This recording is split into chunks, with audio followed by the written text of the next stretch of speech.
Yo, what's up, guys? It's your boy Vernon here along with Pete. Yo! Today, guys, we got a quick story to talk about that we didn't get to yesterday, but just came out recently, and it was that former ESPN John Skipper, president, preferred the NBA or dealing with the NBA over the NFL. Of course, we know I made a video about it, talking about how the NBA will one day take over the NFL, or basketball itself will take over football at some point in time in the future. So it's really interesting to me that John Skipper was very thinking about this before. I understand that he had issues with Bob Kraft and Roger Goodell dealing with them. Yeah. And of course, ESPN signed a $1.9 billion contract with the NFL, meaning that you expect a lot out of a $1.9 billion if you're giving that to the NFL. Yeah. Which results in maybe a handful of games and highlights every week. I think it makes a lot of sense. And, you did the great video about why the NBA is going to take over, and I 100% agree with you. I just think, that's forward thinking, and I hope they continue that, because, you get so much more value out of the NBA for your money. Not only as a fan, just because your time commitment is, much more rewarded, but you have the ability to build your superstars a lot better than the NFL. Yeah, exactly. And now that Fox is now going to be doing the NFL draft, which of course was a big draw for ESPN because they originated that. They were the first ones to really cover the NFL draft. And now that Fox is teaming up with the NFL Network, it's going to be completely different than what we've seen in years past where, ESPN was at the forefront of, the combine, the draft. And now that NFL Network is here, a lot of people watch that to get for NFL, hardcore fans to watch. Definitely. Everything for NFL. But now the new president or the new guy that's in charge wants to kind of rebuild that relationship with the NFL. Do you think it's a smart idea for ESPN to do that, or do you think ESPN should stick to basketball? Because right now, I think Fox Sports only has some of the basketballs, and that's just depending on the market that they're in. Yeah. I mean, I would say it's smarter to stick with the NBA. Like we said, it's growing much better. It's growing at a better rate than the NFL. The NFL is on a decline, really. But I will say this, just from a business proposition, I would say it makes sense to partner with the NFL now because it's kind of buying low. Yeah. Where they're at. It could end up going even lower, based on what we saw this last season. But I would say it's a smart move if they were to get better value than $1.9 billion for Monday Night Football. That's not very good return on your money, in my opinion. Yeah, I feel the same way as you. ESPN pays $1.9 billion to basically get Monday Night Football and then some coverage of the draft, but you're not getting exclusive rights to it. Yeah.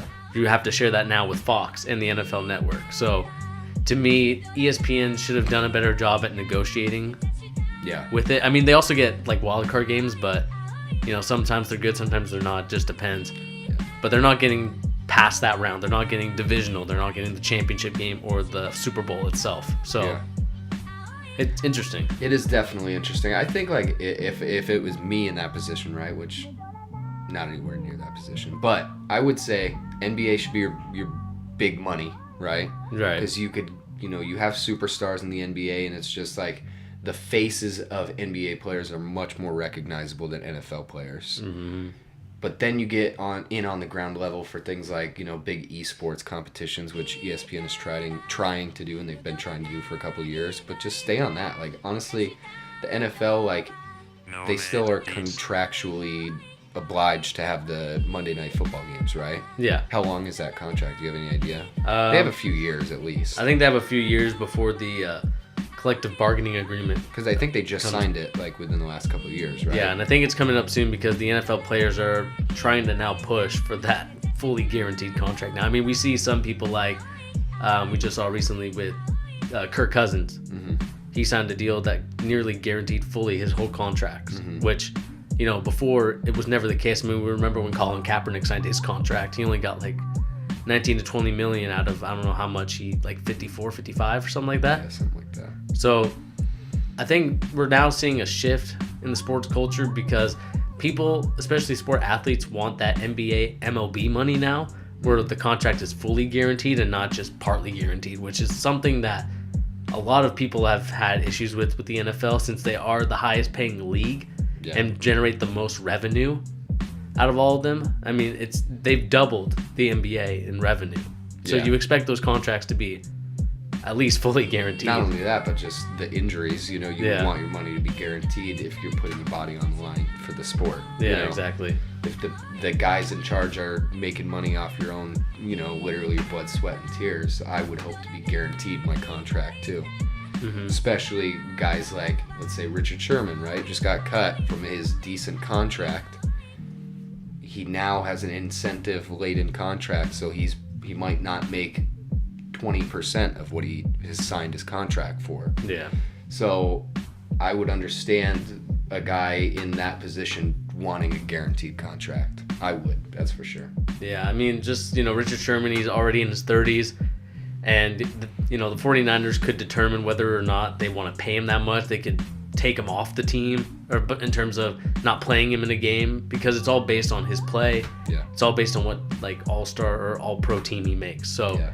if he doesn't make any of those teams and if the 49ers decide not to play him, he's not going to get most of that money that he signed up for. Yeah. I mean, like we said a couple times, the NBA, I think, is where your money is. Like, in the future, there's just so many things you can do with it. Yeah. The NFL is it's limited in the sense that it's so big compared to the NBA, which sounds silly, but there's just so many players, and their face is covered by a helmet, and sometimes big defensive players wear literally masks over their face so you don't see what they look like. So with a guy like even Kawhi Leonard, right? He doesn't talk very much, not a public figure. He's still getting gigantic, lucrative deals. And he's not what a lot of people would consider to be a superstar.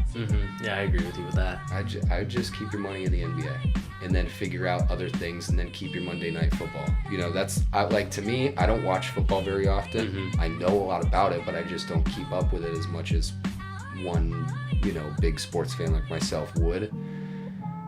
I watch the big games, right? And that's usually a Monday Night Football game.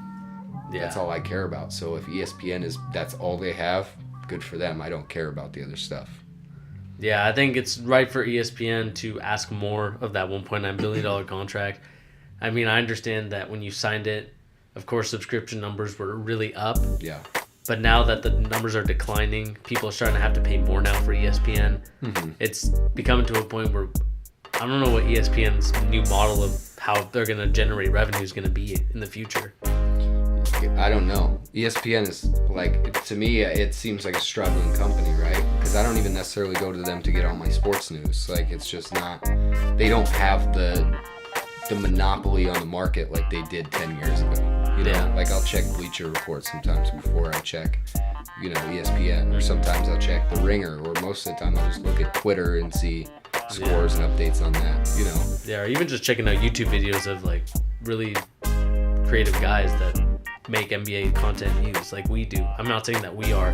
Yeah, no, and not even just us, but let's look at a guy like Chris Smoove, right? Yeah. If I miss an NBA game, I usually go to his channel to watch the highlights he puts up because I think he does a better job than the ESPN does it on its own. They have millions of dollars behind their production, and this guy makes a video in an hour, and it's better, and you get more subjective, or not subjective, but objective information. I think it's better. But ESPN, I think, it's funny that this new president, I don't actually remember what his name, he's the guy who was the president of Disney, or some high executive of Disney. Jamie Pitaro. Yeah. I think it's interesting that he would come out and say, we want to rebuild our relationship with the NFL, because I think the NFL is not in a position to make any demands or be in the driver's seat right now. They kind of need all the good press they can get. Yeah. So if I was ESPN, you already are kind of on the outs with the NFL. Right. You should be in the driver's seat and demand, whatever it is that you think you deserve from the NFL. Right. That's how I would feel. Especially if they took the NFL draft away from you, which is the big, that's one of the biggest events in the entire NFL season besides playoff games and the Super Bowl. Yeah, I agree with you there. If they're not able to have the NFL draft just solely exclusive to them, plus the NFL Network, which is an extra bill to pay, especially for cable, even though cable's dying a little bit. Yeah. To me, ESPN kind of lost that when they decided not to solely have the rights to it, because to me, I remember when we were kids, we remember watching the NFL draft on the NFL Network. It was an event. Yeah. That was an event. I loved it. Bagel sandwiches, man. Dude, I was more about the NFL draft than any game of the season. I didn't Yeah. care about the games nearly as much as I cared about the draft. But, going back to like the NBA, the ESPN has sole like exclusive rights to the NBA draft, right? I'm pretty sure they do. Right. I think so, yeah. That's incredible, right? But I don't think a lot of people associate ESPN anymore with watching live games. To me, I don't. Like, I would associate like NBA League Pass or NFL Red Zone or something like that more with watching a game. Yeah, no, I could see that. I think ESPN does have some good games. I mean, it's almost kind of like what TNT is to me. I always remember there's always NBA Wednesday on ESPN, NBA Saturday now, and then with TNT it's always Tuesdays and Thursdays, with Tuesdays being like the players, like former players doing the games as commentary and sideline reporting. Yeah, I definitely agree. I mean, I associate TNT more with watching basketball than I do with ESPN. I think so. And I definitely associate like Fox and stuff like that more with watching football than ESPN. So ESPN's in a weird spot. I think they need to start making dramatic changes, and you hear every couple months about some major layoffs they have or whatever the case. It's weird news that this guy, their president, is coming out, Pitaro, coming out and talking about we need to fix our relationship with the NFL. I think they have bigger fish to fry. Yeah, I think just when they see the revenue is $13.2 billion, they kind of assume, okay, let's at least get some of that. But, I don't know where ESPN is going to get the subscribers from now, since no one's cable packages are dying, and modern, older TV that's not YouTube or something from a computer is starting to slowly fade away. Yeah. I'll be curious to see how they're able to make the money, because I'm trying to think in my head like how they could.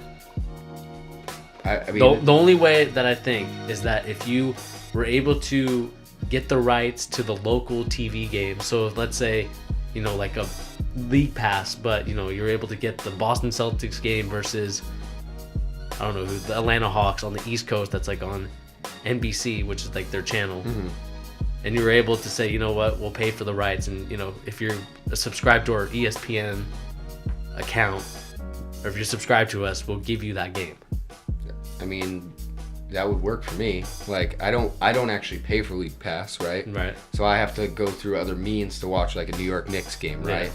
Yeah. If I was provided with an easier way than paying $200 or going through some crazy Madison Square Garden TV subscription service, which is, I can't even get.